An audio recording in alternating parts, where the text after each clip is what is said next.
Votre avis par rapport à ça, est-ce que vous pensez qu'on est à la bourre? Est-ce que vous pensez qu'on rattrapera un jour le retard? C'est quoi votre avis? Comment se positionne la France et du coup l'Europe par conséquent?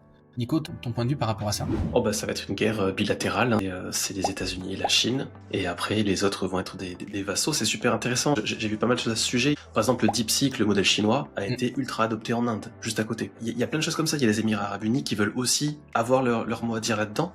Nous en Europe, bah non. Alors certains diront que c'est en Europe on n'a pas la structure capitalistique nécessaire pour faire des investissements aussi massifs que ceux qui sont nécessaires, parce qu'on parle d'une révolution qui est quand même juste énorme.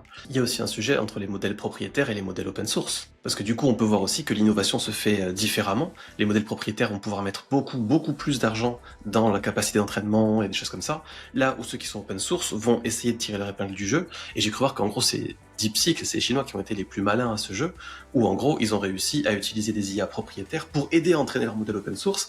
Et puis quand ça n'allait pas d'un côté OpenAI, ils passaient côté Google et Gemini. Et en fait, bah, il y a aussi ça, c'est que quelque part, ce truc d'envoyer les données forcément ailleurs est pas forcément vrai dès qu'on a un modèle open source qu'on met chez soi. On peut garder le contrôle des données et bénéficier de tout l'apprentissage, mais aussi de tous les biais qui ont peut-être été mis dans le modèle.